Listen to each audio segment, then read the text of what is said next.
not, but I can begin.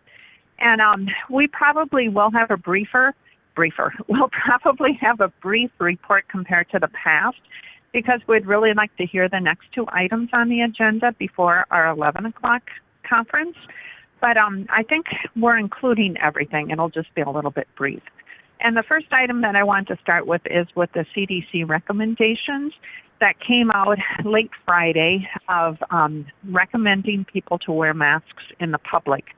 And our Mary Rose Corrigan, Stacy Killian, Tom Berger, and myself, again, are our incident management team.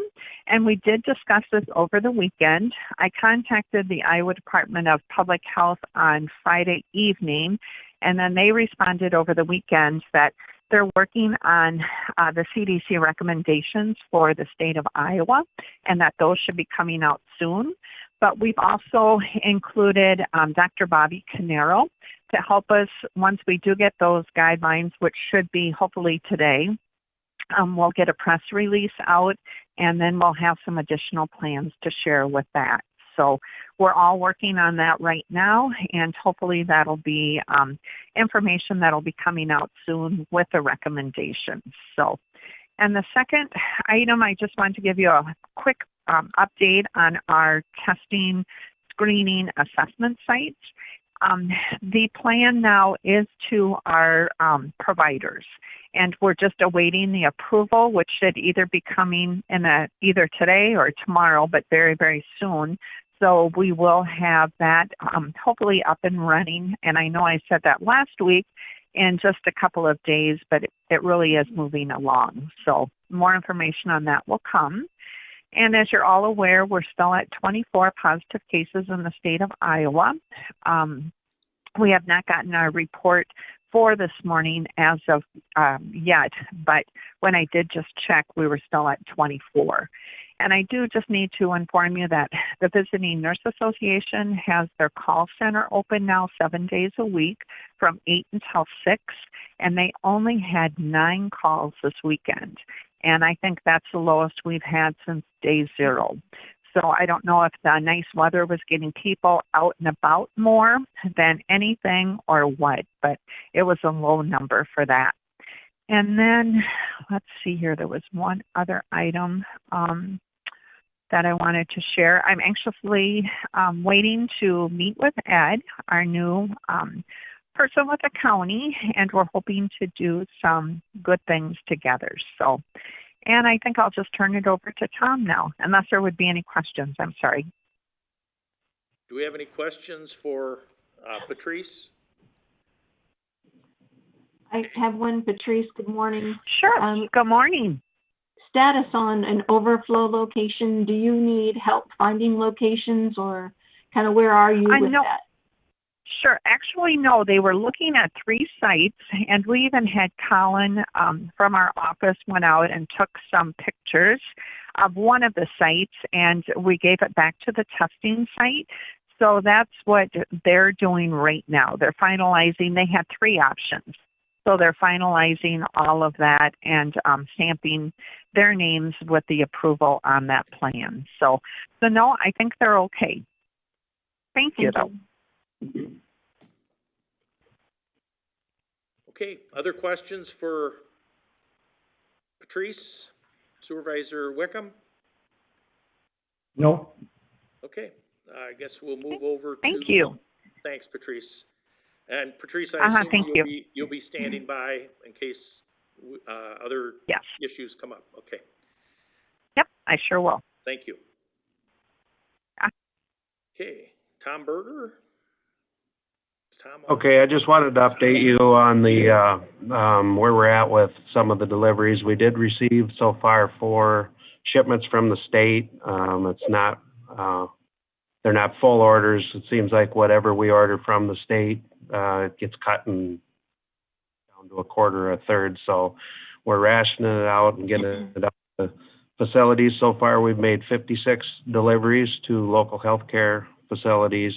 Some of them are requesting a lot more than I could probably fit in the arena out there, but we're just trying to make sure everybody goes out that 4 to 7 days so nobody runs out. So with that, that's kind of kind of where we're at. We did masks and some more isolation gowns after the new guidelines were out for long-term care facilities. So we're trying to boost their isolation masks as well. So that's keeping it busy around here. So no storms over the weekend, so that helped. Also, I guess, Dave, too, we're meeting, we're going to set up a regular 3 o'clock meeting with the small communities, kind of an EOC briefing as well. So that goes on at 3 o'clock on Thursdays. Kind of our operational period now is running from Friday to Friday.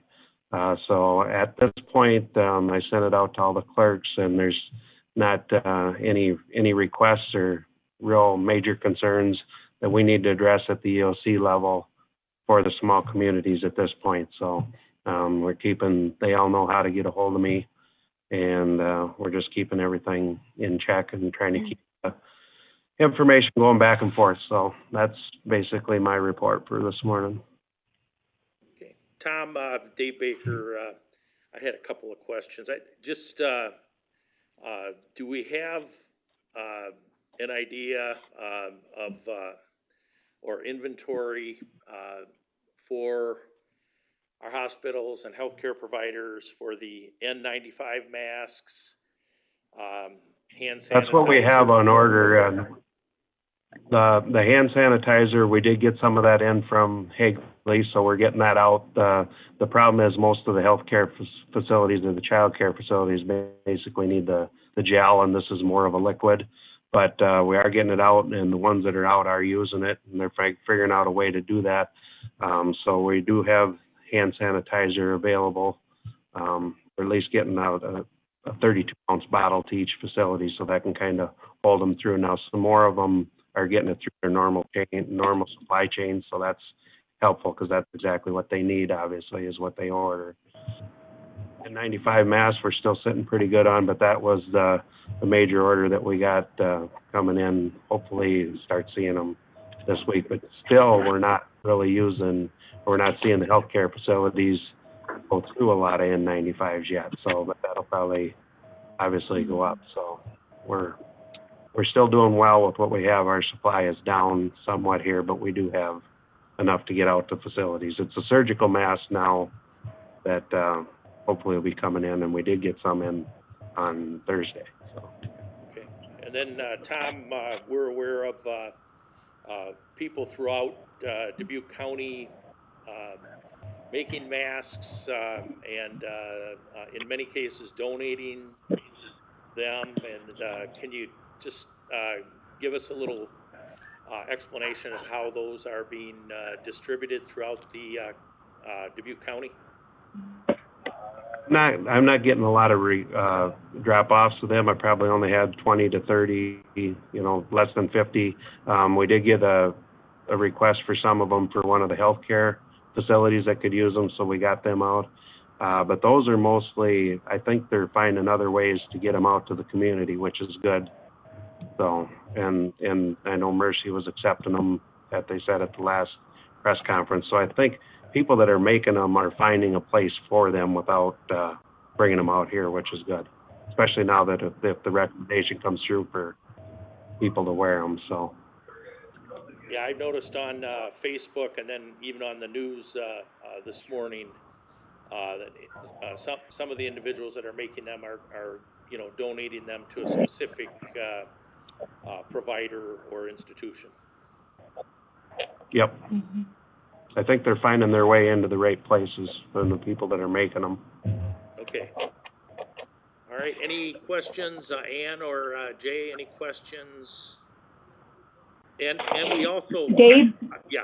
Just Dave. This. Okay, I was just going to comment that we have okay. members of the Board of Health on. This is a joint Board of Supervisors, Board of Health meeting, and we have the Board of Health members are unmuted and they can speak. So if I don't call on you, I know we have Diane Freiberger, Suzanne Stroud, Tom Beshen, Diane Heiken on, and I'm scrolling here. There may be more.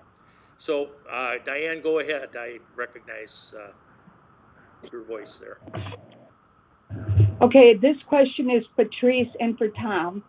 And the question is, the state of Iowa was going to supply 15 test machines to the state of Iowa that could be used remotely. Do you know if they came to the state of Iowa and if Dubuque received it, any of them? No, well, that wouldn't come. Go ahead. No, you go first. I'll go after you. Well, you know more about it than I do, Patrice. I wouldn't come here. I mean, that's not PPE. That would go direct to the testing facilities, I would assume. Right, correct. And as of Friday, Diane, we did not hear anything from any of the hospitals, and we might not hear from any of the hospitals. I just know that once the machine, throughout the state of Iowa, once the machines are taken to their location of hospitals, healthcare providers, and whatever, they still have to wait for the test kits, and they don't know how many test kits would be distributed with each machine, and then they would have to be educated and serviced on the protocol, and then at the final thing, they have to get some type of an authorization to be able to begin. But as of Friday, I have not heard anything.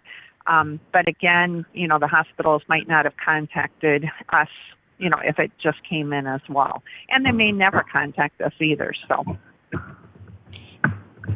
And this is Diane Freiberger again. I have another question, and that is I had a discussion this morning with one of the long-term care facilities in Dubuque, and that because of the outbreaks in long-term care facilities, they're going to start wearing gowns. The employees are going to start wearing gowns when they're caring for their residents.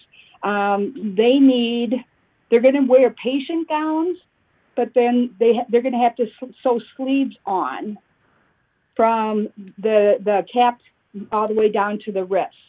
So that will be another need that long-term care facilities are going to be needing. And Diane, we did just get guidelines over the weekend from IDPH that we'll be talking with our incident management command team for people making masks.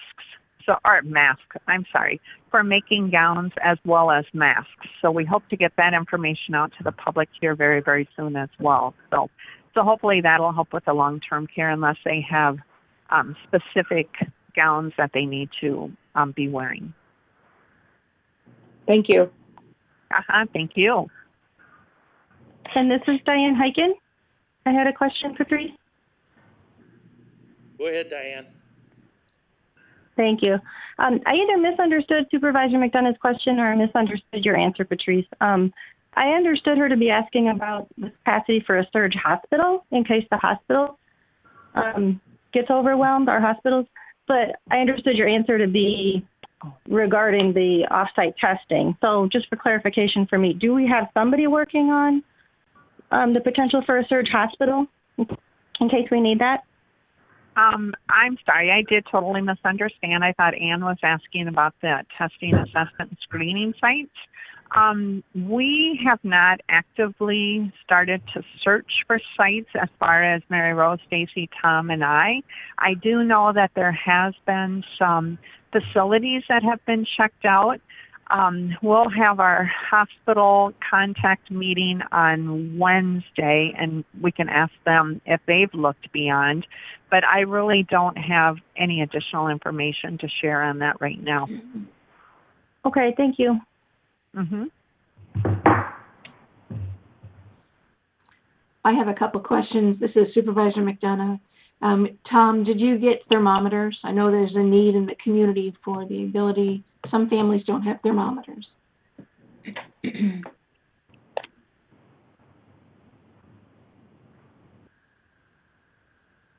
Maybe Tom's dropped off. Was that for Tom? Okay, no, I'm muted. Yeah. Yes. No, we have not received any thermometers yet. That's been asked to the state, so I don't know if they have them. As far as isolation gowns, we've asked for them ever since we started and have not received them. So we did get some surgical gowns, but far as isolation gowns, we have not received any in our first 4 shipments from the state. But I just keep asking, and it's there. They just can't fill it at the state level either. Tom, when we ordered the hand sanitizer from the local vendor, we ordered thousands of the small ones, as I recall. Have those arrived, and do we have any kind of distribution for that? We did not. We got 32 ounces. They didn't have the containers. They can't get the containers for the small ones as of yet.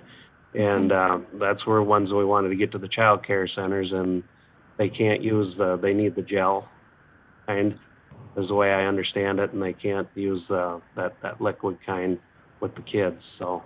Okay, so have you gone back to the vendor to see if they can fulfill that contract, or should we be canceling it, or? Oh, I don't think we ordered. We ordered what we could get at this point, so I didn't order anymore. But I've been in contact with him. Hopefully, when they can get the gel, and he thought maybe this week that they would have that portion of it. Okay. I am getting text messages from Senator Yoakum. I don't think she's with us here, but she indicates that there's been a new Washington State Institute for Health Metrics and Evaluations updated COVID-19 projections, and it looks like the peak is now expected to be April 26th, with the modeling shows 420 deaths in Iowa. I know that Patrice and Tom, you use Iowa Department of Public Health, but I didn't know if if we, when I look at the need for that overflow facility, and you say that you're not sure where the hospitals are on this, for Wednesday, it would be good to have an update. I'd like to know that somebody's on this so that we do have some preparation for the surge. I know right now hospitals and medical clinics are hemorrhaging money, and they have space available, to the, like, they're not in good financial stead, I don't think, but that doesn't mean that for the surge that we're prepared. So I guess I'd like to have some knowledge that somebody is on that. And Dave Baker. Sure, we can report. Oh. Yeah. Patrice, okay. I'll comment on this. Okay, go ahead. I have been in discussions with Mercy and Finley, and I believe that, first of all, they are looking beyond. Right now, they're actually, in Dubuque, some of them have low census, because they have all of the functions that are not the surgeries that are elective have been canceled for the most part. So actually, in some cases, they have low census, preparing for what they believe is coming down the pike, and there has been some initial discussions about surge, and I think one of the CEOs of the hospitals to me referred to it as the surge beyond, the hospital surge, and that we would be discussing that. And I think there's been some other folks, because I have received some emails of checking out locations, getting some prices. I think our maintenance superintendent, Chris Soder, has been involved in some of those discussions. And so there's been no action taken at this time, but there are some preparations being taken. The hospitals are talking to each other, and I have been in touch with Kate Takis and Chad Wolbers, and we'll continue to have dialogue.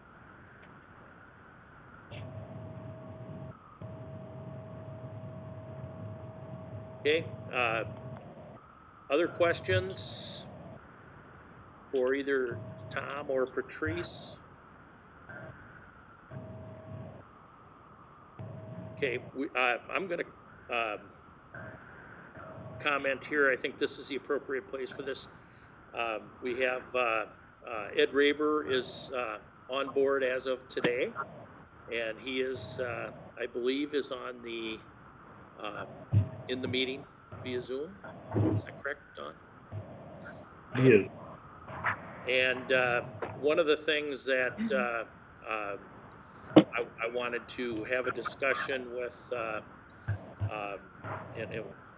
with the Board of Supervisors and the Board of Health is last week we had I thought it was a very positive meeting, show of unity and support when the hospitals and the medical providers were involved in a press conference. I got numerous emails,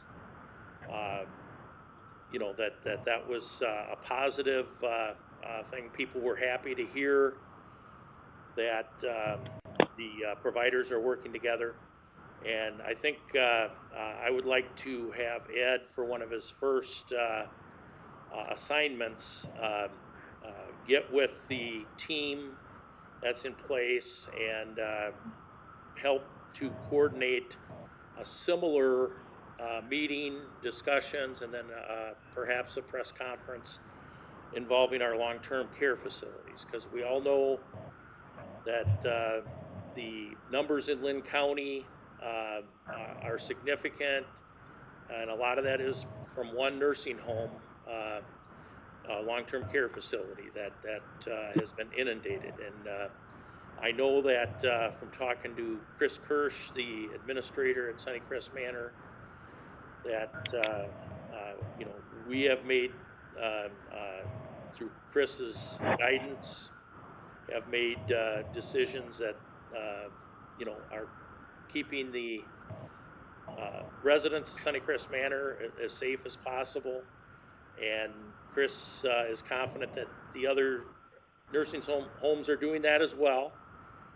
Similar, they may be doing it differently, but I think it'd be good for the public to hear from those folks. So unless my counterparts have an objection to that, I'd like to have Ed work on that, among other things. So I guess I'd open it up to Supervisors McDonough and Wickham and the Board of Health for their comments.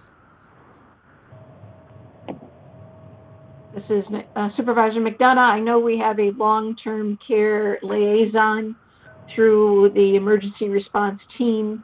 I would ask that Mr. Raber work with that liaison team. I know they've been meeting, and I would like to work with them and not be in their way and not work duplication of some things that may already be happening. And I think Mr. Raber can be sensitive to that and will know whether he's helpful or, you know, if it's just another task and it doesn't have great focus or purpose, then I would ask that he just get back to us. But I know that that's been addressed through the emergency response team.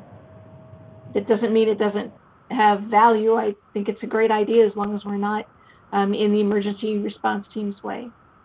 Thank you for that, Ann, and I will tell you that I did check with Tom and Patrice, and they look forward to having Ed work with them on this matter. Yeah, I would definitely support that activity for Ed to work on. I think that also for Wednesday, it'd be good to discuss three priorities or objectives that I'd like them to work on. Hey, Jay, could you please repeat that? You were very muffled for some reason. I can put on my headphones. Can you hear me now? Better now. Better. Okay, I'll speak up. Sorry. So I'm not using headphones today, but I would recommend that on Wednesday we try to identify maybe the top three priorities and objectives for us to work on in the near future for Board of Health and Board of Supervisors. We're not hearing you, Jay. It's real muffled. It started out okay, and then it kind of tailed off.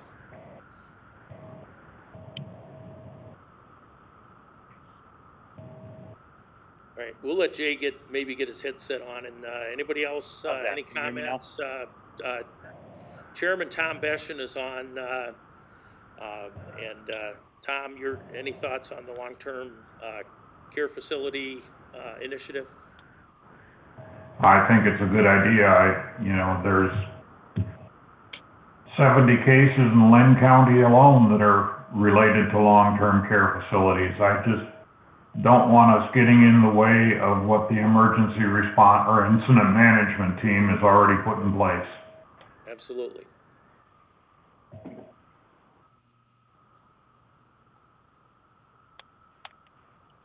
And I will say, I talked to Mayor Buell and Ed Raber will be joining the team and working with the team and helping, working with people like Randy Gale and of course, our folks, Patrice Lambert and Tom Berger, and then we have Stacy Killian and the other members of the team. So.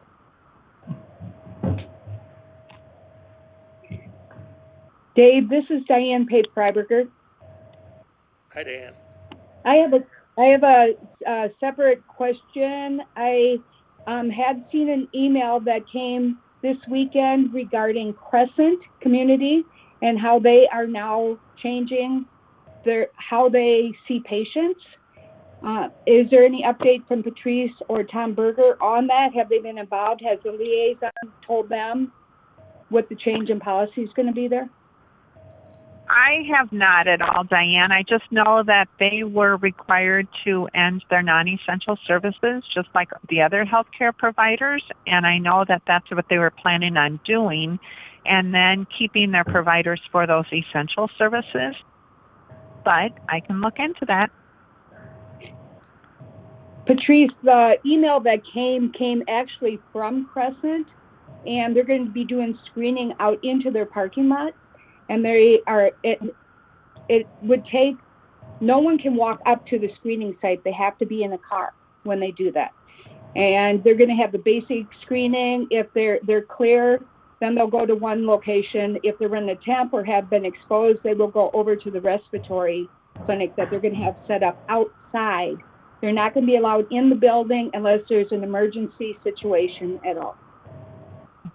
And I know other healthcare providers have actually set up pods to do the similar setup, so it doesn't surprise me that Crescent's following suit with that, which is good. Thank you. Any other questions for Tom Berger or Patrice Lambert? I think Chris. This is Todd Lang. Hi, Can Todd. you hear me? Yes, Todd. And Todd's a member of the Board of Health. Thank you, Supervisor Baker. I just wanted to throw it out before I forgot, just to be cognizant of brain health, substance use, and mental health sort of issues in our community, particularly with everybody doing telehealth and not doing face-to-face. One concern that I just wanted to throw out there, and I don't know if we will see this, is utilization of the ERs because people don't have access to face-to-face support. Like the mobile crisis team is just doing telephonic support now, just to look at that potential impact. And I know the Community Foundation has really brought together stakeholders. There was just a children's behavioral health meeting this morning, and Wednesday there's going to be another general brain health meeting. And they've also got money for the disaster relief fund. So I want to put that out there. And the last comment I was going to make is if we're seeing any changes with law enforcement, meaning are they having any more sort of brain health calls? Because Deputy Police Chief Jeremy Jensen in a meeting last week sort of indicated that, but it was just kind of a small comment. So I just wanted to put that out there as a couple issues to be cognizant of. Thank you. Thank you, Todd. Thanks, Todd. We do have a member of the Board of Health, Suzanne Stroud, who is also at Crescent Health Center. She is muted. Maybe, Nathan, we could unmute her to see if she has a question or a comment that she'd like to share. Okay, she's unmuted. She's unmuted. Okay, thank you. This is Susie. I'm actually laid off from Crescent at the moment, but I'm still getting the information from there. they have a Facebook page where they've announced their new procedures, and there's a map showing the route for cars of how to drive through their parking lot when they enter. So if you need people to have information about Crescent, I would direct them to their Facebook page if they have Facebook. Wonderful. That's very helpful. Dave, this is Tom Beshan talking. We have one additional board member on the call that is muted, Valerie Pecos. So if we could unmute her, just so if she has a comment, she can be heard. Thank you. She's unmuted. Thank you. Thank you. All right. Any other questions? I guess under this, for Wednesday's meeting, it sounds like we can stay with our 10 o'clock meeting because Patrice and Tom, my understanding is your webinar is at 11 a.m. Wednesday, not 10. So we can stay with the 10 o'clock meeting? Correct. Okay, and then I wanted to bring this up while we have the Board of Supervisors and the Board of Health. I am suggesting, and maybe there's, others have better ideas, but at some point in the meeting, we have Tom Beshan take over and chair during a portion of the meeting, and so that the Board of Health can, act if they have items to act on or have discussion, and have that be, part of this. Is a joint meeting, so I think we probably could do that today, but I think maybe we set aside a specific item and go to Board of Health, and then I turn the chair over to Tom Beshan. So I wanted to get your input on that from the Board of Supervisors and the Board of Health. So I'm throwing that out there. And Tom Beshan and I have communicated with each other on this. And Tom, you can speak for yourself. I think we're in agreement that this is a decent idea. Yeah, I'll provide my comments, Dave. I think this is a reasonable way to approach. There may be times when there are going to be no separate items that the board needs to discuss, but when there is, I'll provide agenda items that can be included with the agenda for the Board of Supervisors, Board of Health meeting. We discussed this at our Board of Health meeting last Wednesday night, and I would ask if any other of the Board of Health members have comments, please chime in.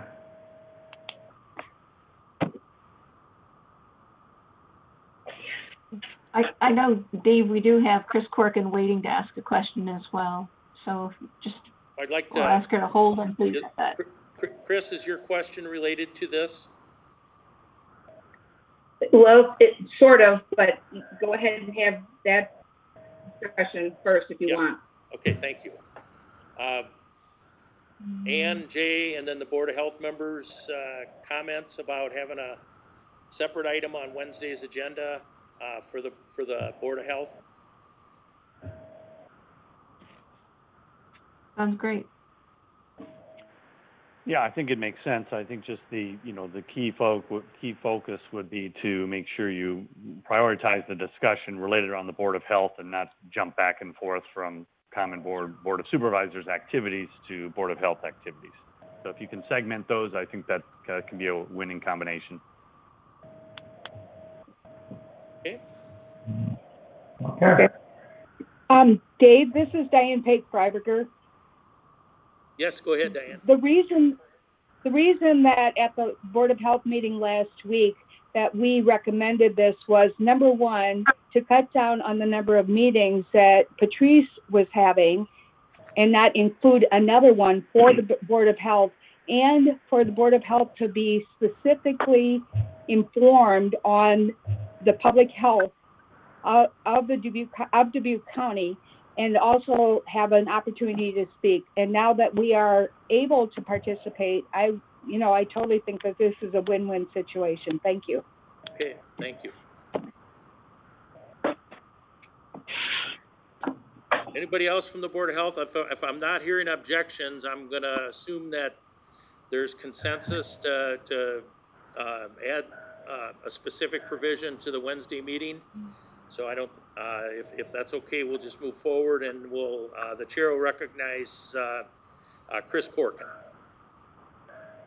Thank you. To follow up a little bit on what Todd said, that yes, the Children's Brain Health Committee has been working, and we're actually looking at a very specific project that we're just looking to start, and as well as the adult brain health. But one of the question I have is, and first of all, I want to thank the emergency response team for all the good work they're doing.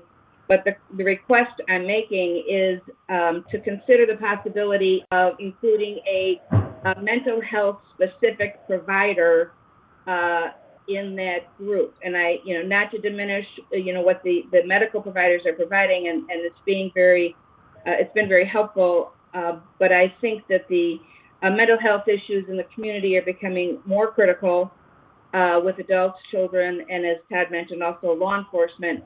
I think it would be a great addition to have a mental health specific voice in that group. And that's just my request at this point. And Chris, this is Patrice. I did get your email this morning, and Todd had sent me almost the exact email right after yours. And I did share with Todd, which I should have included you, that I think it's a great idea, and I will be taking it to our Instant Command phone conference that we have here shortly, and I'll be getting back to both of you on that. So thank you. Great. Thanks, Patrice. And thanks for all the good work you guys are doing. Oh, absolutely. Thank you. There's a couple of questions here, Patrice, that I think either you or Tom can ask. One of them is, let's see, it says, we often hear of what they are doing. It would be useful to know who they are. Oh, sure. And usually when I say they, I always try to, every meeting that I'm in, identify the players who are in our Instant Management Command team, that being Tom Berger, our EMA, Stacy Killian, Director of the Visiting Nurse Association, Mary Rose Corrigan, the City Health Specialist, and then myself. So I will make certain that I do put those our four names out at the beginning of the meeting. So, sorry. Okay. And then there was another question. It says, so if expanded testing is available in the community, the community may not find out, or maybe a better way to ask that would be, will the community be informed? With our testing, assessment, and screening sites that I had referred to earlier, yes, we will be getting a press release out as soon as everything's finalized, so everyone will be aware of that site. Okay, thank you. Uh-huh. All right, other... Patrice, this is Diane Freiberger. I'm sorry, Patrice, this is Diane Freiberger. Mm-hmm. Uh-huh. Do we have any idea how many test kits are in Dubuque? No, we do not. Okay. And we don't know how many are in the state of Iowa either. Why don't you know that? They have not provided that information. Can you say who that is? IDP, Iowa Department of Public Health. Is that new, or has that been the way they've been going about it? That's pretty much how it has been going now that we do have private labs that are involved in the testing as well. And some hospitals and healthcare providers have actually even paired up with the Mayo Clinic up in Minnesota. Is it possible that our local testers don't have test kits? That they don't have them? Right. If we don't know, is it possible that they don't have them? I don't know. I would not I would think that they would have. So I don't know that, Ann. I don't know. We know, I'm sure that my colleagues know that people continue to tell us that they want the test and they can't get the test. So, and also with the testing, I do need to share it. Regardless of how many tests are out there, there is still criteria that the healthcare provider does have to follow. Right. Whether like they're working with a private. Right. Correct. But let's find out if we can be certain and have confidence that the tests are even in our city. That would be critical to me to know that. I will check. Patrice, Dave Baker, is there any, because a lot of the comments and questions I'm getting from people is that frustration with not being tested. They want to be tested, and there's a multitude of reasons that they give. Some feel they've been exposed in a workplace, for example, and would like to know if they're going to be passing it on to their families. But it also, many people believe that we probably haven't, the number of positive tests is probably very much downplayed.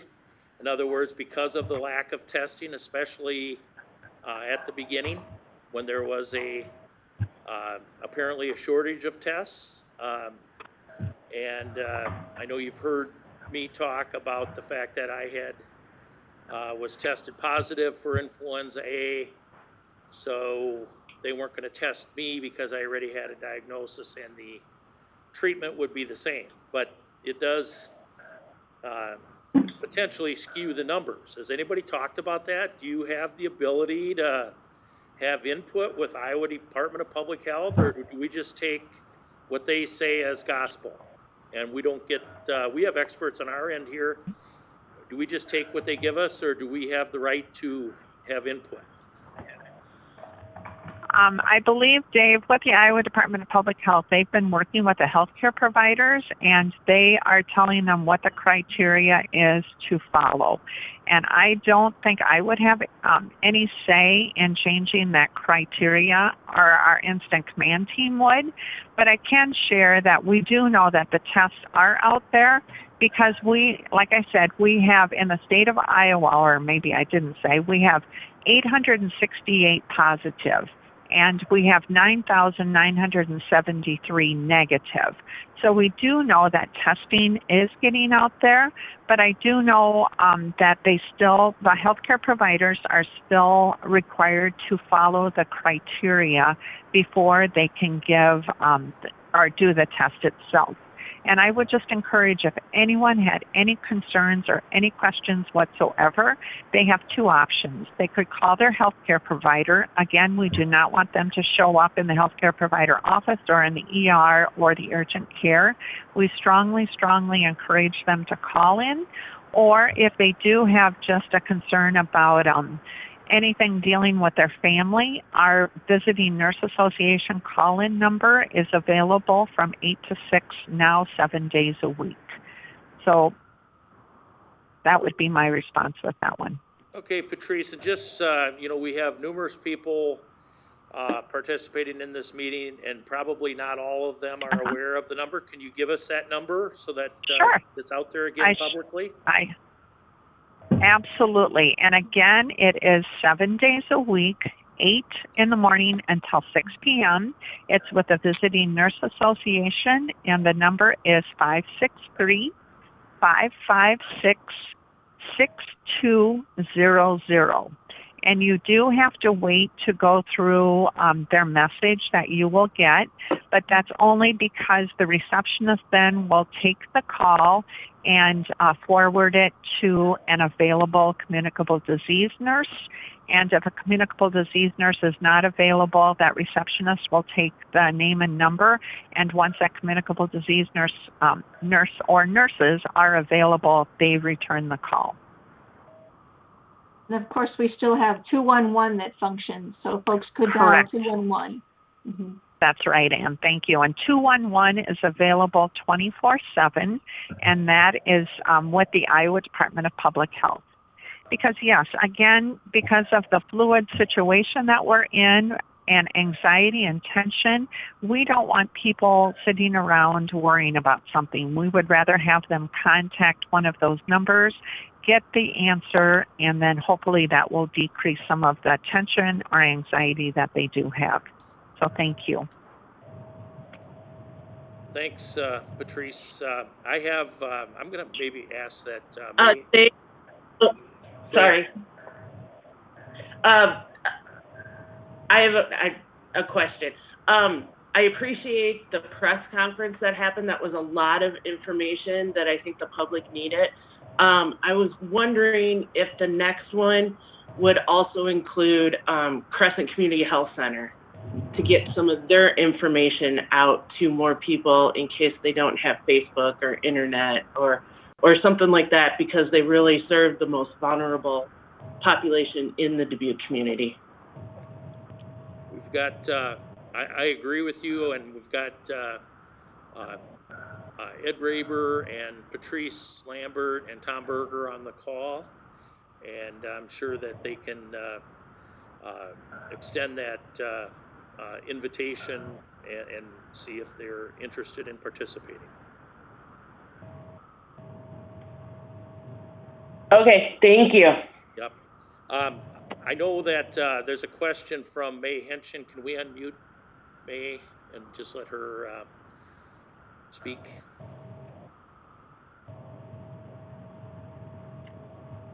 May, you're unmuted if you're still on there. Thank you, Dave. Yeah, not necessarily a question. I just wanted to offer to Patrice to be a resource and to help out when she takes it back to the incident command team about having a mental health professional involved in conferences. So I just want to be a resource. Patrice, if you need any help, please let me know. Thank you, May. Thanks, May. All right, other questions for Patrice or Tom? Okay, if not, we'll move to the next portion of our agenda, which is agenda item number 2, County Operations Response Plan. Item A, resolution, stay in place draft. And let me just, I did have a request, I think, to go to Brent Willett. Is he on our call? Maybe we'll jump out of order before we do that. If Brent Willett is on, I'm gonna, as chair, go to item B. We have Brent Willett with us. He's with the Iowa Healthcare Association, the Association for Long-Term Care Facilities. And I guess we invited Brent to participate, and I think it fits in with the notion of having more of a public discourse in regard to what our long-term care facilities are doing. So is Brent unmuted now? Mm-hmm. Brent Willett, you are unmuted, and I'll turn it over to you. Thank you, Mr. Chairman. Can you hear me okay? Yes. Thank you. Great. I was speaking with Representative Eisenhart, and he invited, extended an invitation from you all to give you a briefing on what is happening sort of at a state level in terms of equipping long-term care providers with the tools that they need to deal with COVID-19. So I thought I'd keep this fairly brief and be happy to answer any specific questions, because I know this is a Dubuque County discussion, and I want to be sensitive to your localized concerns. So the Iowa Healthcare Association represents long-term care providers, nursing homes, assisted living programs, and home health agencies across the state. About 8 out of every 10 long-term care facilities is a member of ours. And so we have been working this crisis for about 5 weeks. I'll just put a plug. Any information that I reference, along with hundreds of other things, are available on a COVID-19 resource page that we've stood up that's attached to iowahealthcare.org. We've made that publicly available. It's not behind a member paywall in any way. This is a public health crisis, and so this is a member agnostic issue for us. Probably the first important step that nursing homes in particular and assisted living programs took as it relates to combating COVID-19. On March 9th, we announced a recommended policy that severely and substantially limited visitors into nursing homes and assisted living programs. This was not particularly popular at the time. I think it was certainly the right decision looking back. About 6 to 7 days later, the Centers for Medicaid and Medicare Services, which is our federal regulator, announced a corresponding policy which supported that. And so limiting visitors very early, we think, helped keep the virus at bay early on. We have been working since that time to create flexibilities for providers to ensure that there is more care hours available in the day and more care workers in long-term care facilities as they're dealing with this thing. We've pursued and received a number of state waivers as it relates to certain regulatory guidelines temporarily lifted by way of action from the Iowa Department of Inspections and Appeals and Governor Reynolds. Most of those relate to things like recertification periods, extending those periods to ensure that folks are not focused on retesting at this point, but providing patient care. We did just speak with the Department of Inspections and Appeals this morning regarding a request that we had made to expedite the process for nurse aide or CNA training on a temporary basis for nursing facilities so we can get more CNAs on the floor. They are granting those waivers, and so we think that's going to go a long way to free up more workforce to be working in long-term care as we work through this crisis. I've been listening to your meeting. There was obviously quite a bit of discussion about PPE. The PPE situation across the state is extremely, extremely serious. It's extremely challenging. Obviously, we have a recommendation from the Iowa Department of Public Health and now a recommendation from CMS in the last couple of days that all long-term care providers utilize PPE for any patient interaction. We think that that's absolutely solid guidance.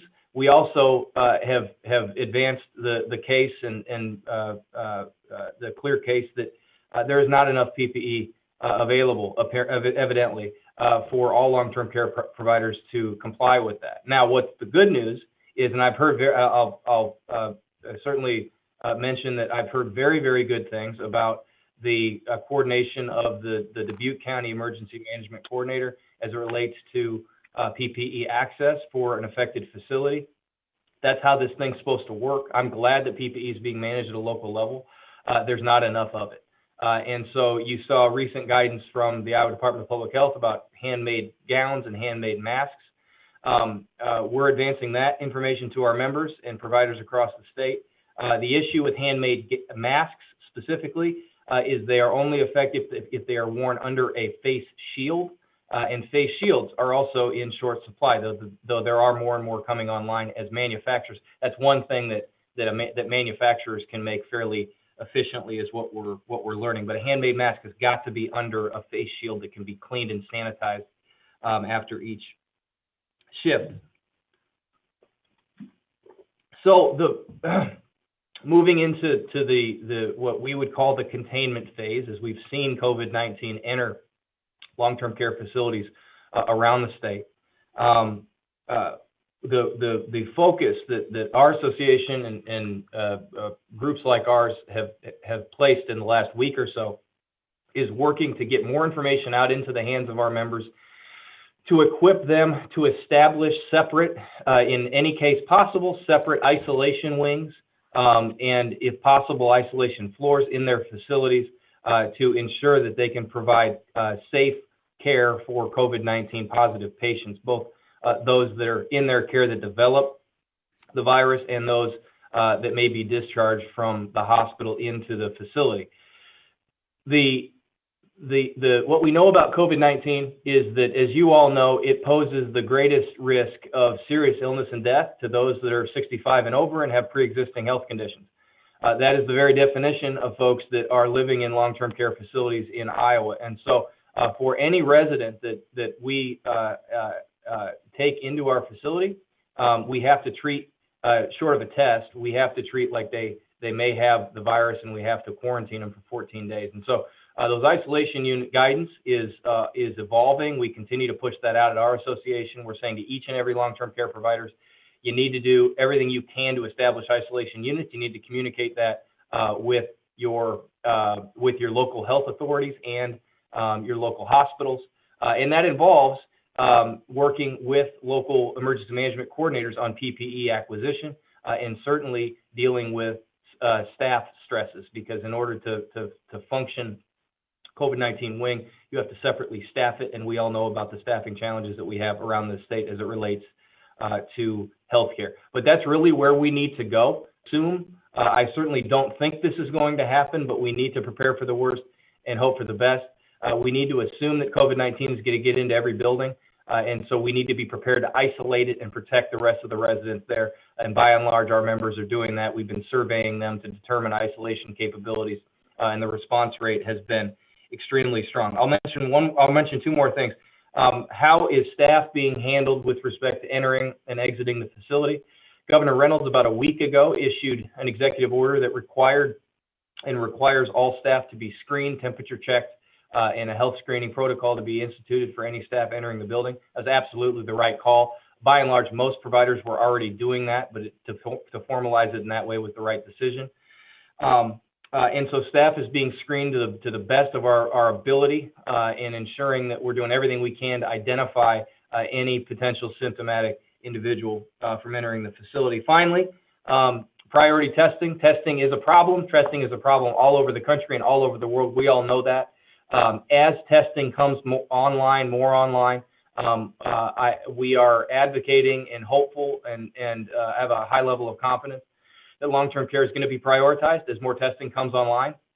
And that needs to be the case because the incredible challenges that this virus creates for folks in the care of long-term care providers means that we need priority testing. So we're working on that in regular communication, daily communication with the Iowa Department of Public Health, DIA, the governor's office, and other state and local, the state and federal officials.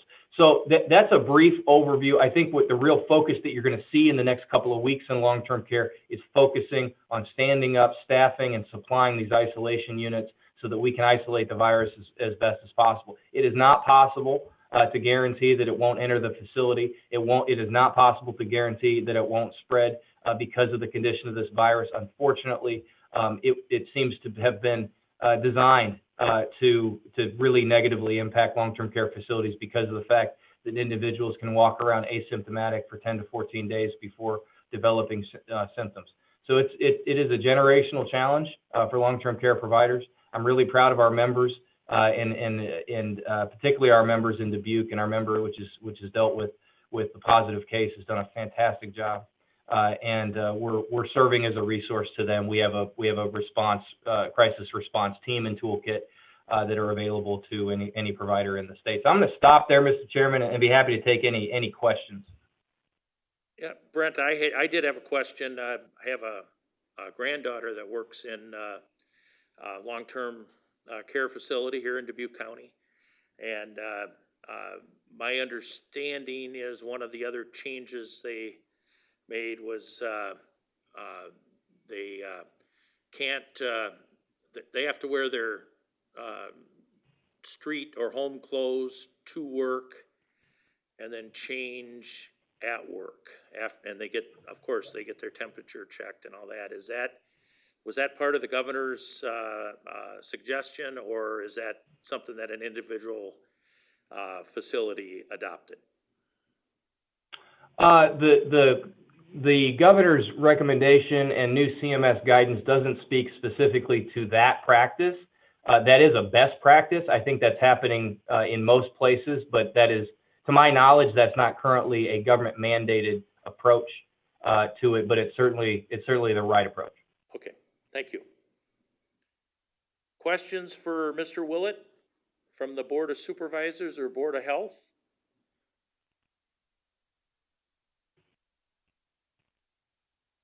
Hearing none. Sounds like, is there anybody else that wants to ask Mr. Willett a question? They can raise their hand or whatever If there are any questions, hearing none. Thank you, Mr. Willett, for being on with us, and we will, I'm sure, be in touch with you as we move forward with trying to, get the long-term care facilities to give, public assurance to our citizenry. We're available to you anytime. Thank you for the invitation. I got to give a shout out to your new executive, Ed Raber. I knew him from a past life, past career, and we worked together. And you got a fantastic executive working for you now. So good hire, from my opinion. Well, thank you very much. All right, thank you. All right. Okay, we're going to go back to the agenda.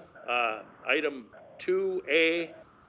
Resolution, it's a stay-in-place draft, and I received this, I believe, last night, so I have read it.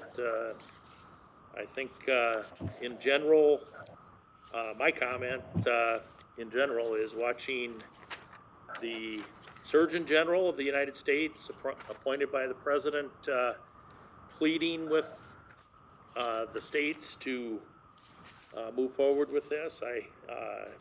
The number of communications I'm getting to move forward with this greatly outnumbers those that are opposed. And but I don't know if this is the this specific document is the right document. There's questions on essential occupations.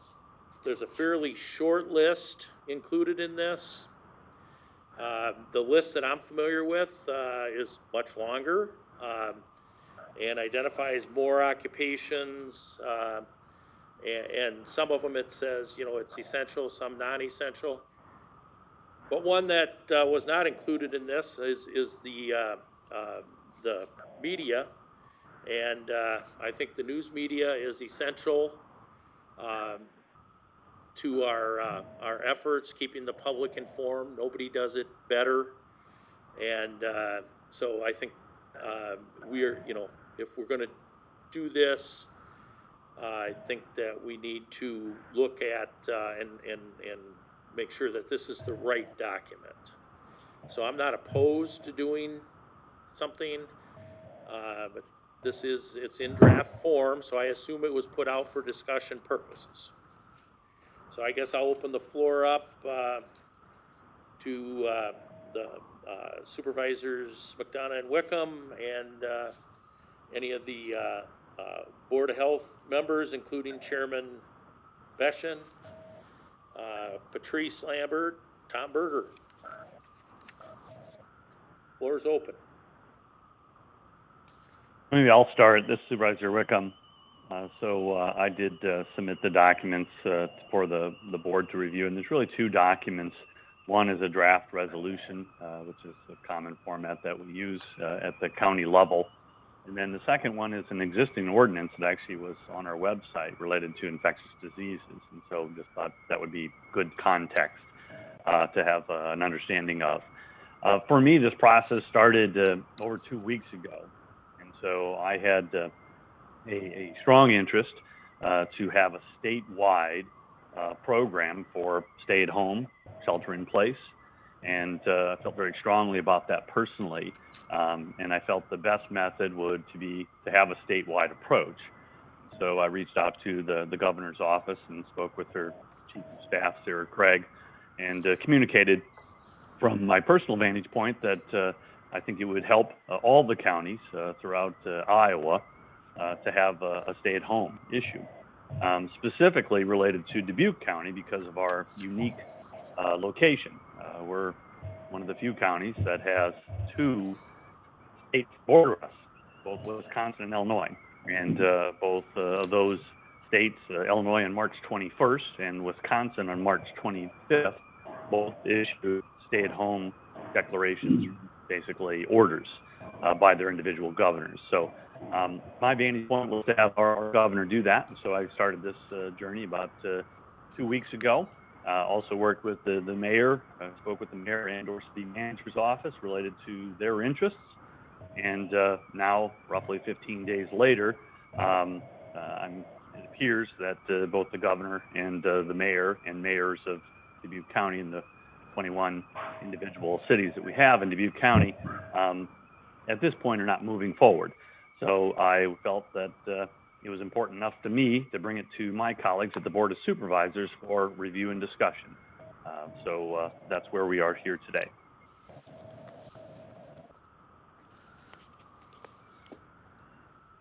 Okay. Supervisor McDonough, care to comment? She's muted. Her line's muted. Oh.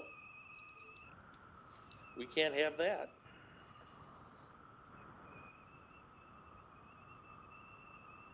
Nathan, if you could unmute her, please. Not sure that I know how to do that, but they're working on it. There it is. Interestingly enough, the governor's press conference is underway right now at 11 o'clock this morning. I was hoping to be able to take a break to watch that. I don't know if anybody is in our chat room able to tell us what her update might be. So I think it's always important to know what the governor is saying, and I don't know if anyone would be interested in recessing to hear what her statements are this morning. I'd be happy to make that in the form of a motion to take maybe a 15-minute recess.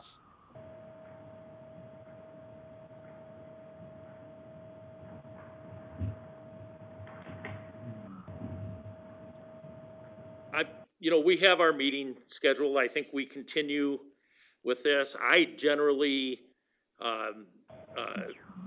log in and watch the meetings after, not live. You can get them online. So I think we'll be able to do that. Right. So Todd Lang is indicating the director of Public Safety is speaking right now. Maybe they could just, even in the comments, if something is happening there where she's issuing her own declaration or making modifications, that seems certainly relevant to what we're doing and what our general discussion is. So I appreciate anyone who wants to keep us up to date on that. So that would be helpful. Agreed that, certainly myself probably and many other people are hoping that at 11 o'clock she will make the recommendation that we not be one of the very few states in the nation without shelter in place, and that she does declare that. But we can't control when she schedules her meetings, and we had our meeting scheduled well in advance. So I think we'll plow forward. If somebody wants to update us, that's great. Right, we have some updates here.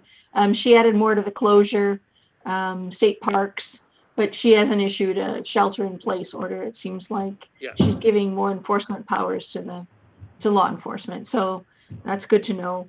Certainly, I share everyone's sentiment in the need for stronger communication. Over the weekend, I participated in the legislative update, the Cracker Barrel session with our legislative team, the Democratic team from the city of Dubuque. And I guess I was struck by several things that they said about the need for stronger communication, and that would be the purpose of any such shelter in place or stay home order, or even what the city of Dubuque has done, which is a pretty strong stay home order, or stay home recommendation, safer at home. But Andy McKean had some great comments about, I thought, some things to look at, and you're not going to be successful in badgering the governor, and the way forward is really looking at adding our communication and our strength to the message she's already stating. I see that our website's been updated, and I appreciate that. with the launch of some language that says that we recommend folks stay home. I don't think we can say that strongly enough, that people should stay home, period, full stop. That's what we want people to do. So I think that I join my colleagues. I think there's a lot of agreement, and we share many of the same thoughts about communicating strongly that we would like our citizens to join us, at home where we are. And so that's, I think, clear that we can all agree and get behind that.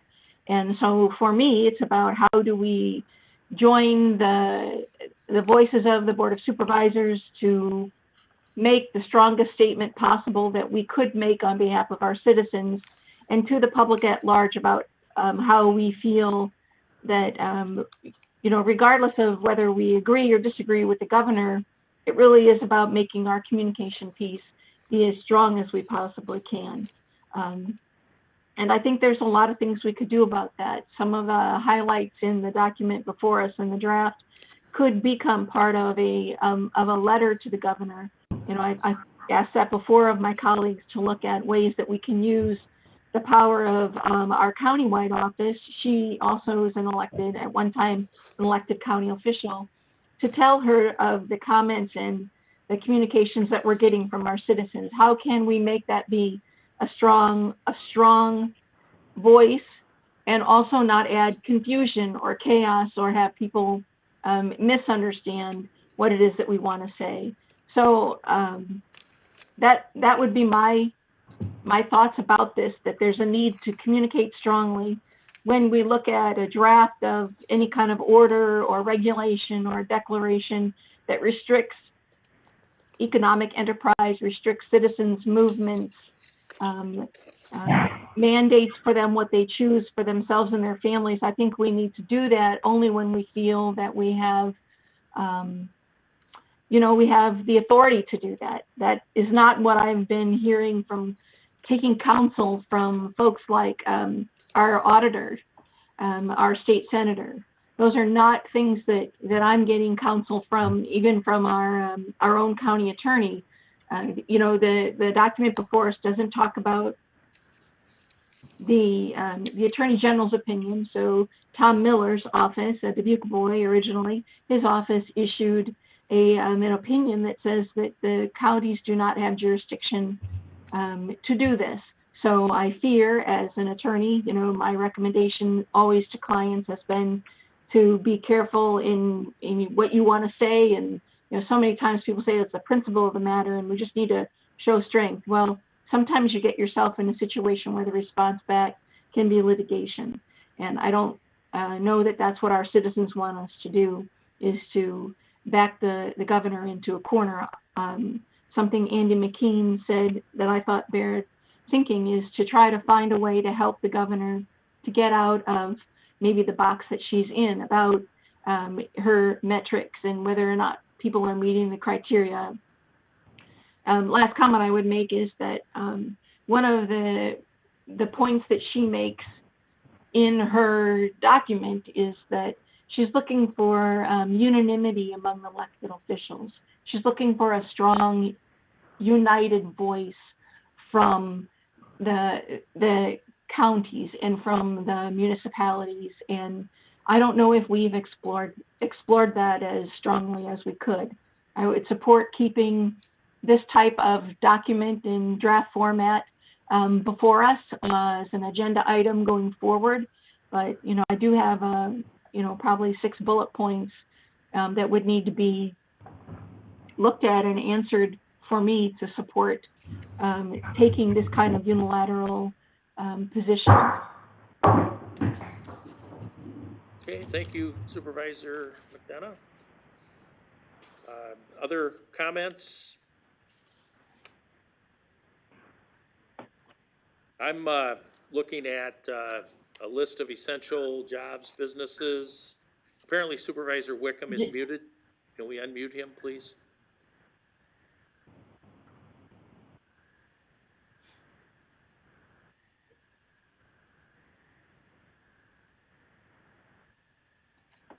Well, there we go. You're unmuted, Supervisor Wickham. Thank you. Thank you. Well, I'm glad to see that at least there's support for the document overall and the concept. But my comment would be is if we're waiting for somebody from Des Moines or Washington, D.C. to protect and to serve our constituents, we are mistaken.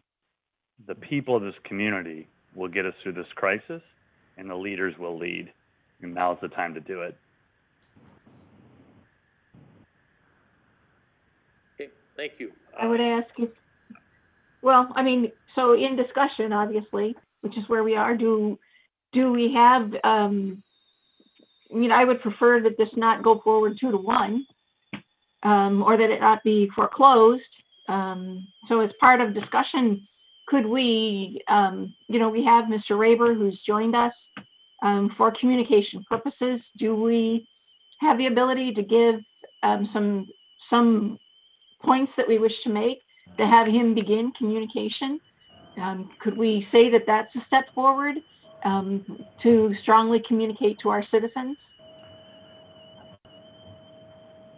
Yeah, I would, certainly this potentially could be something that could work on, but I mean, my biggest piece would be, I would want the governor to declare it. That was my first goal, 15 days ago. The second component would be for the city and county of Dubuque, since we're the largest two government entities, to be in unity. So right now, neither of those two are budging. So I think they've both done good steps to minimize business and interaction, and their messages have been good. But as a government, our strongest message, Supervisor McDonough, if you want a strongest message, is in the form of an ordinance. That's the highest authority we have. And so we can create a resolution and an ordinance to support that. And then clearly the public knows where we're at. And that's what I would strongly advocate, and specifically related to communication. My communication would be to the city of Dubuque. We also need you with us. We need you to use your full weight of your government to basically communicate to the public how important this issue is. So have we reached out to the city of Dubuque? I think maybe we should ask, Mr. Raber to reach out to the city of Dubuque to see if they have interest in, we certainly, I think, are saying again that we have interest in joining with them. Our 21. The chair and the board of supervisors do that. I spoke with the mayor this morning. He's aware, and I forwarded him the draft document. He'll be reviewing it. Certainly, Mayor Buell is not opposed to this. He does have questions about whether we have legal standing to do this, but I don't want to speak for him. But I believe that he would be in support of the governor moving forward, and he has so stated. But he does have a copy of this, and Mayor Buell and I are in regular discussions on this topic and many others. I have. Mr. Chair? Yes. Is this Denise? Yes. Go ahead, Denise. I would make note my thought would be that if the board wants to do this as a resolution or as some type of advisory notice to our constituents, that would be the best way to do this. An ordinance will require you to publish notice and to have a public hearing, and so it will take a period of time to put an ordinance into effect. I don't know if it's the intent of the board to move more quickly than that. Good questions. Are we interested in doing this as an advisory notice? I think there's I have very little interest in just PR fluff. I think we already have that out there, so that doesn't interest me at this point. Denise, can we do a resolution first and then proceed with an ordinance if we determine we need to go that direction? Yes, I suppose you can. I guess I don't know that one holds any more sway than the other. One just takes longer. Okay. All right. Well, my, again, having received this last night, it's in draft form. I'd like to have everybody, and I have been forwarding this to several people, and I think everybody should, take a look at this, including the Board of Health members, and I'd like to hear their input on this as well. And then bring this back on Wednesday as a potential action item. I would suggest as a resolution and not as an ordinance at this point. Mr. Chair. Yes. Go ahead, Denise. I would make note that there are some references in the document that are not correct. And so I think that Dawn and or Ed or I could probably work on cleaning that up. But on the first page, there 1, 2, 3, 4, 5, the 7th graph, I believe it is. It says, whereas Iowa Code references Chapter 37. No, Iowa Code does not reference Chapter 37. Chapter 37 is a Dubuque County ordinance. The Iowa Code does not in any way ever reference the county ordinance. So there are things that need to be cleaned up in here before this would be final, before this would be considered final. Right. The county attorney should weigh in on that too, I would think, to look at the legal language and also how we're going to, this document doesn't take into note at all that the Attorney General has issued an opinion on this that should certainly be stated, and we should have our elected official to lead us in the law explain to us how these two documents fit together, the Attorney General's opinion and our resolution or action item. Sounds CJ, wonderful. are you with Let's us? keep moving. Sounds wonderful. I think. I'd be happy to do that. CJ, you're here? Yes, I'm here. Yeah, and I'd be more than happy to do that. I've been here this morning, and this moves to Wednesday apparently, and that'll give me a little bit more time to put my thoughts together and get that to all of you. I would suggest. Well, the thing is, if it comes back on Wednesday for action, then the time for your thoughts today is today, right? Well, I can get that to you, but I didn't mean I would submit it to you Wednesday morning. I guess I will. As you well know, this was released about 10 o'clock last night, so it only kind of gave me this morning so far to start sorting through all of this, and I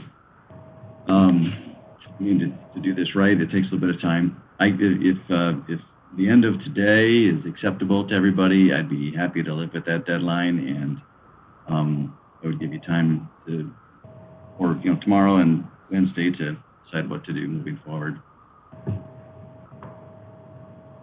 I would suggest that we put it back on Wednesday's meeting, and I'm going to submit a list of essential jobs and businesses that is out there.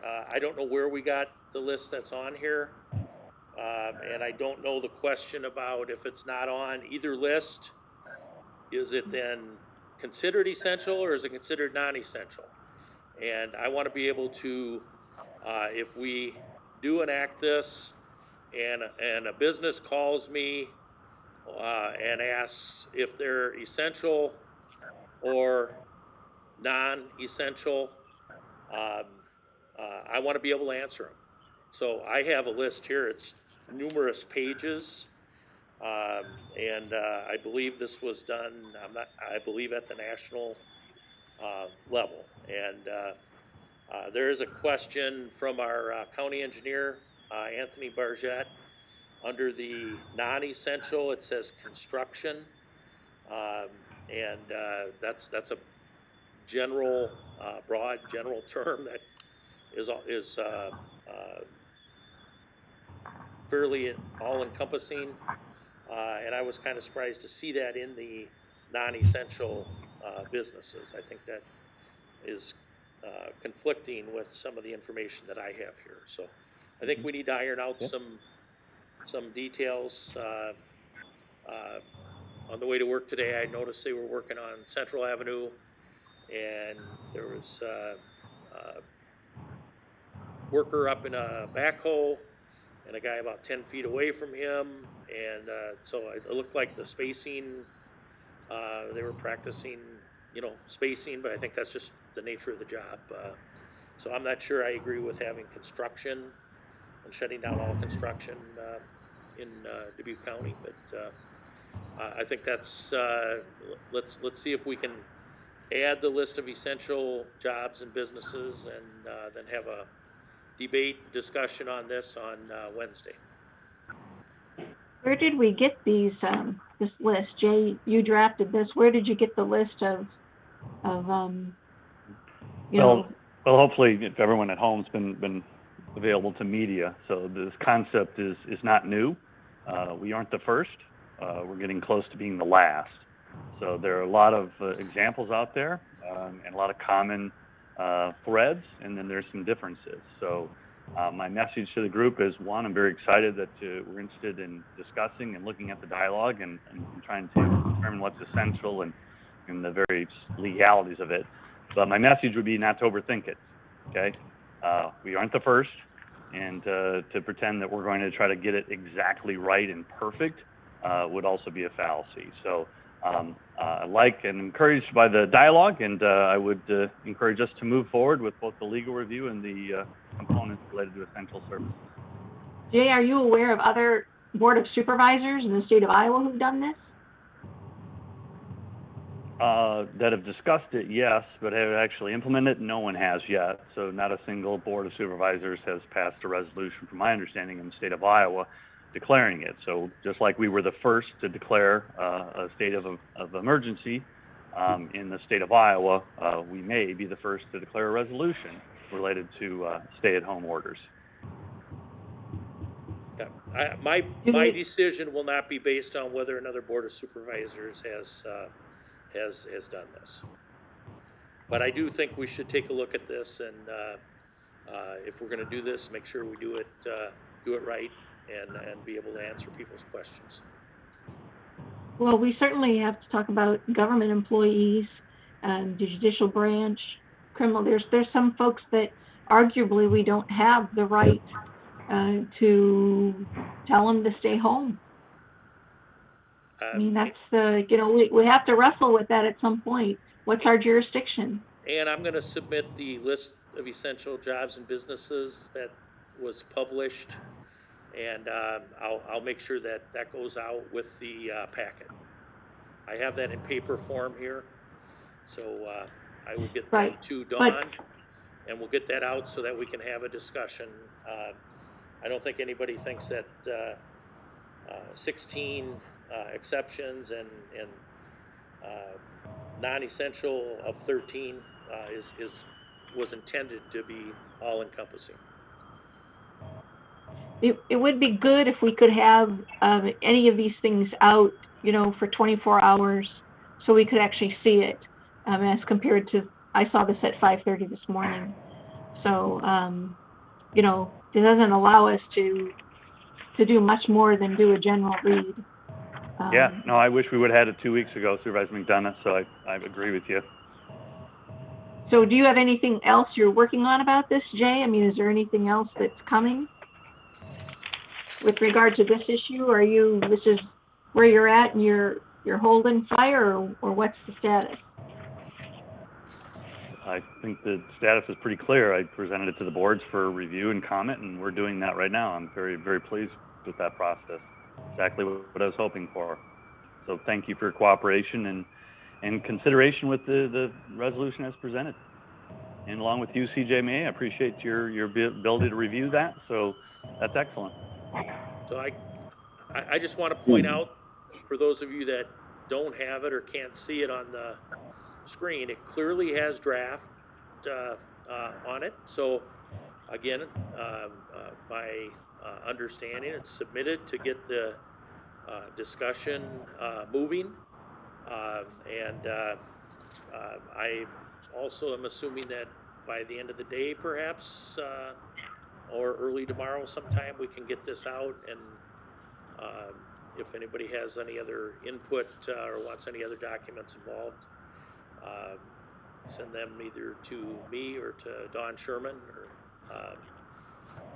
Ed Raber in this case, and we'll move forward with it. But I think we had good discussion on this. So. All right. If there's nothing else on this, I guess I'll ask if anybody has their hand raised or anything on this topic. Want to make sure that we give everybody the opportunity. All right. Next up on the agenda is UCC CARES Act memo, lost revenue recovery. This is, I believe, Urban County Coalition.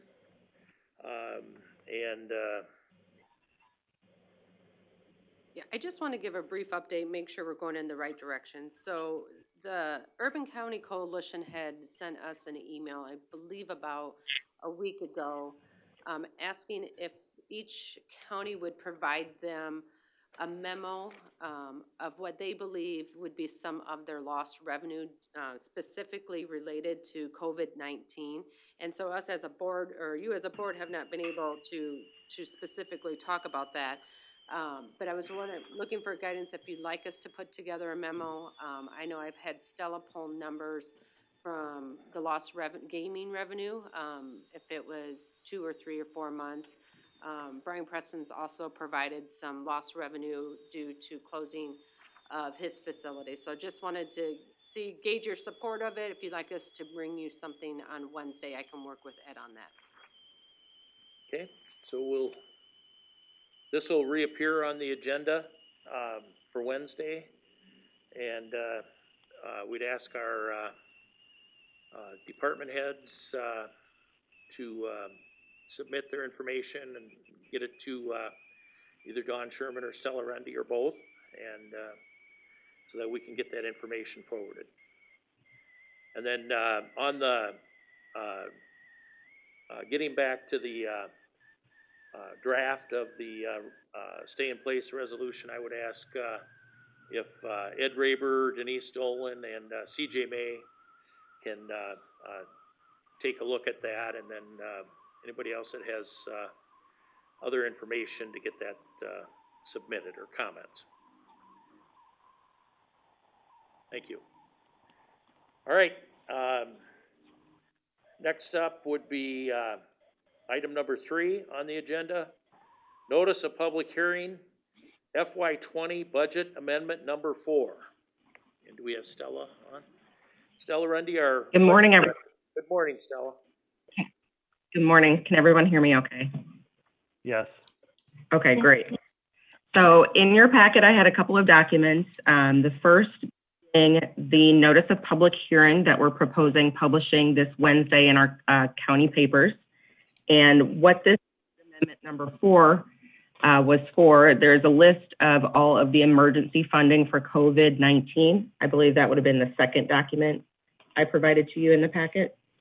So if we can walk through that maybe quickly, over the course of the last few weeks, everybody could see we have appropriated or proposed to appropriate some funding for COVID-19 emergency response throughout the county. I have listed the organization or department that it is appropriated to and the amount, as well as the action date and where the funding is coming. So you can see we have the health department, EMS, elections, our county departments, the community foundation, general relief, and the CDBG grant application that we have submitted, totaling $2.1 million, less any reimbursements that we might receive if we do get that CDBG grant approved. So in total, the county amount or the impact to the county is $1.8 million. And if you flip back to the actual budget document, you can see where that flows through each of the line items and reduces our fund balances at the very last line 40 by $1.8 million. Stella, Dave Baker, I had a question. I know the CDBG grant will be reimbursed with no match from Dubuque County. Is that correct? That is correct. It is a no match grant. Right. So we'll get 100% of that back. The other items that we're tracking, I know that UCC CARES Act memo was lost revenue recovery, but we are tracking on the expense side for the COVID-19 pandemic. And is it your understanding that at least a portion of that will be recoverable by Dubuque County? I believe so. These are the accounts that we're tracking all of the COVID impact to, and that run through these accounts we would submit for reimbursement. Okay. Other questions for Stella Rundy, our budget director? Supervisors Wickham or McDonough? I would just have a question maybe to the Board of Health and or to Stella, if they know if there's been any expenditures from the Board of Health related to the appropriations that we provided the Board of Health. I have not seen anything run through the account yet, but that doesn't mean it hasn't been spent and just not submitted. This was discussed at the Board of Health meeting Wednesday night. The only charges or things that we've seen come through are the additional fees from the Visiting Nurses Association to man the helpline, and that's the only place we've seen anything at this point. Is Tom Berger still on the line? Because I know I talked to Tom the other day, and he was ordering some PPE or other supplies, and we discussed that we've already allocated the funds, and then that he knows that those are available. I just don't know if he's expended them yet, but he and I had a discussion on that. So Tom, if you want to jump in. We haven't, as far as the PPE, it's ordered. We haven't paid anything out yet. We haven't been invoiced on anything. We have some hand sanitizers we're going to have locally, plus the other place over here in Chavanel we're working with for the surgical masks and the KN95s. So. And I would expect to see that lag in our orders versus our invoicing. So in the next month, I would start to see some activity in these accounts, I would assume. Okay, thank you. Yeah, so far anything we've ordered hasn't been, we haven't had to pay in advance, so. Okay, and we all know that could change rapidly here going forward. All right, other questions for Stella? No.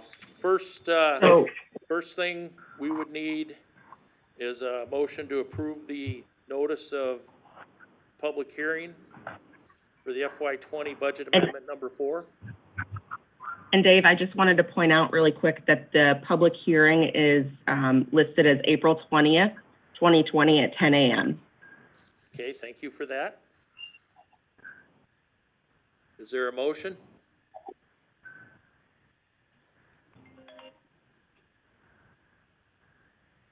We're looking to have a motion to set the public hearing for April 20th. Is that what we're looking for? So we would be, yes. Okay, so we would publish this in the newspapers on Wednesday. I will make a motion to publish the document for the amendment to the current county budget and to set the meeting date for April 20th, 2020 at 10 a.m. Okay, is there a second? Second. Motion made and seconded to set the public hearing and approve the notice of public hearing for FY20 budget amendment number 4. Further discussion? All in favor signify by saying aye. Aye.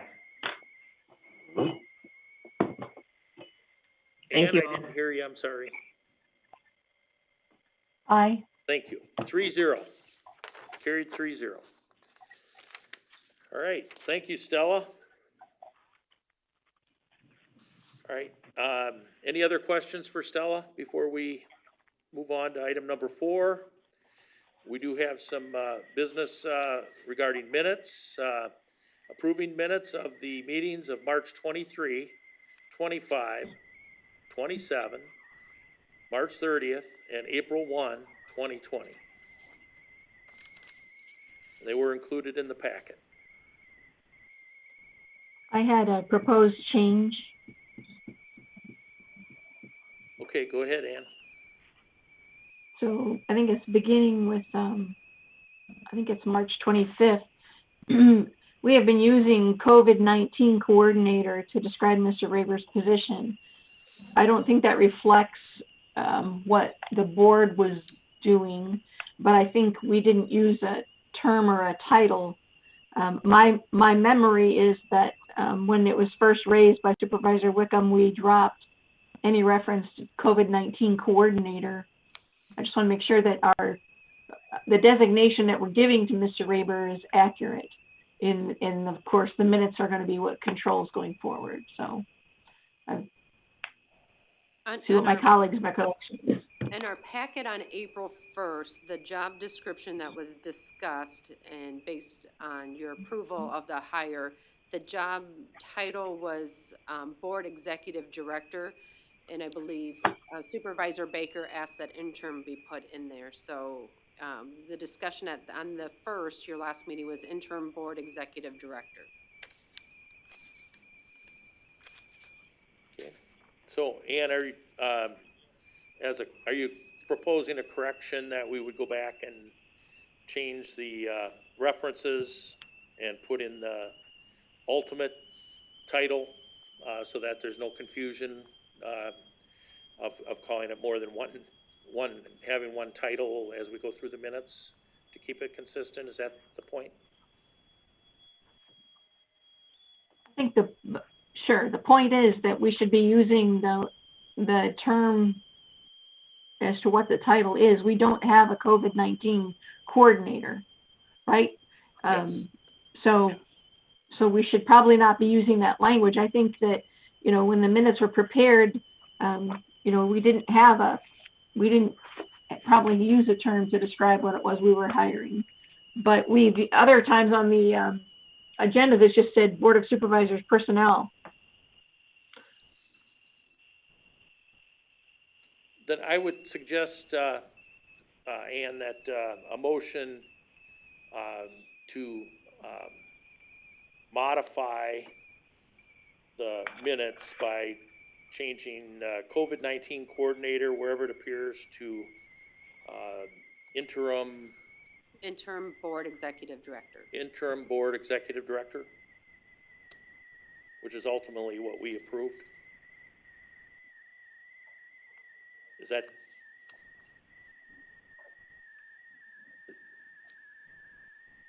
Okay. I don't know what, Ann, I'm not sure what you're looking for, so I just put a suggestion out there. Well, I think it's inaccurate at this time. So we would need to decide what the position is and how we wish to have it be in the minutes. And if you think the minutes are fine, then that's fine too. It's really not my decision. Okay. Excuse me, Ann? It is our decision, so we need to approve the minutes, so that's the board's role. I'm comfortable with the minutes as presented, but if Supervisor McDonough has a recommended change she wants to put in a motion, I would entertain that. Throughout all your meetings, Ann, this is Mary Hobble. Throughout all the meetings, the position was referred to as the COVID-19 coordinator, and it wasn't until the last meeting that you actually gave him a title. So throughout the minutes are correct as written as the COVID-19 coordinator. because that was what was presented to begin with. But now the title has changed. I think that's correct. I think it was at the very last meeting that I asked that the term interim be added and that the title was identified as County Executive Director. So I think if the question is, are the minutes accurate? I think the answer is yes. Did the name of the position ultimately change in the last meeting? The answer is yes. So I think Mary is correct. So I guess with that, a motion on the minutes would be in order.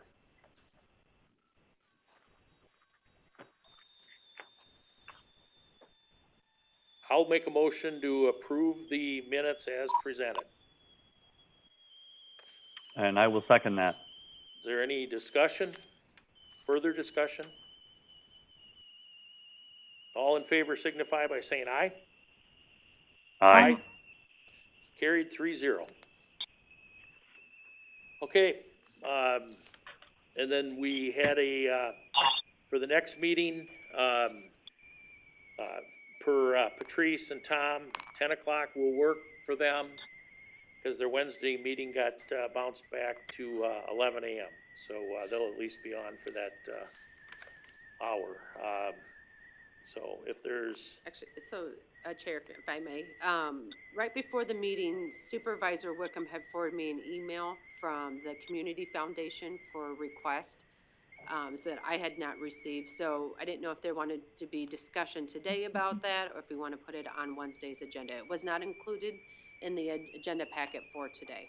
Well, or if someone would like to place it on Wednesday. I think it would be appropriate to have discussion on it, but obviously we can't take any action on it. But I wasn't aware of it, and I don't know that I've seen it. So if you want to...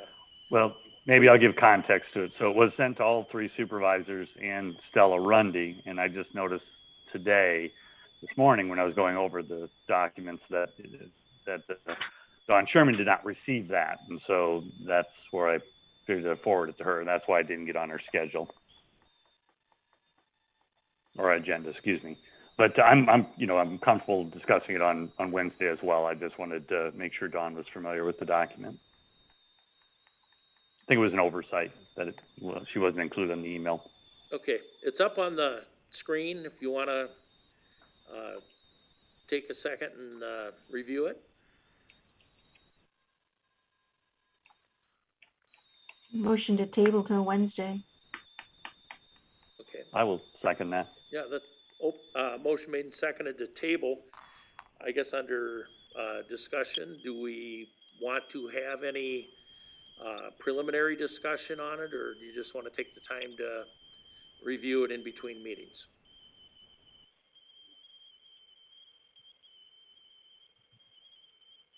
I'm comfortable reviewing it in between meetings and having discussion on Wednesday and potential action on Wednesday. Okay, all in favor of the motion to table signify by saying aye. Aye. Aye, carried 3-0. Okay. If we could address the meeting time, the governor has moved her conferences permanently to 11 o'clock.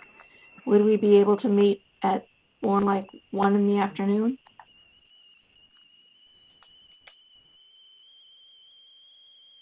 I'm comfortable meeting at 10. The governor's addresses are videotaped and widely distributed, and so far I haven't seen any urgency for conferences. I don't really have a strong preference. I didn't know, I thought today was a special news conference. As I said, I was expecting her to make an announcement that we weren't going to be, Iowa wasn't going to be the last of the holdouts on the stay in place, but apparently that's not the case. So I don't know that we structure our meetings around her. I guess I'd probably want to hear from Tom and Patrice as to what changing the time does for them. Tom Beshan and the Board of Health as well. It's not, these are joint meetings, so I think, right now, I think there's an agreement that 10 o'clock, is working, but, do we have the Board of Health and Chairman Beshin unmuted? I'd like to hear Yes, from I'm on.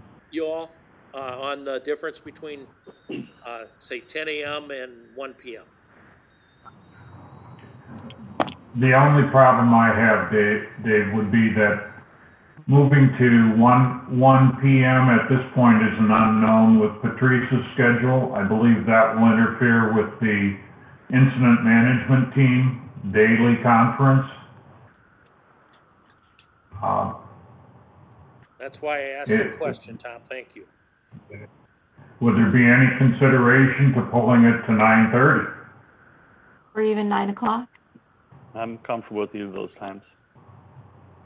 I think that's fine. That might be a good compromise. So,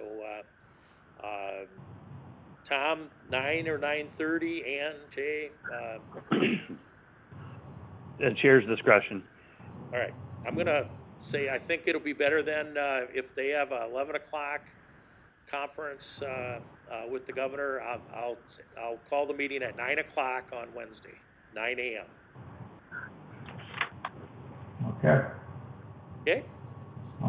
We need a motion then to recess till 9 a.m. on Wednesday. I will make a motion to recess till 9 a.m. on Wednesday. Second. Okay. Motion made and seconded to recess. All in favor signify by saying aye. Aye. Aye. Carried, 3-0.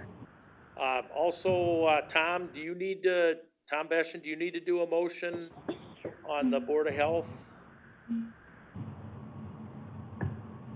I don't believe I do need to do a motion. I'll contact the Board of Health individually.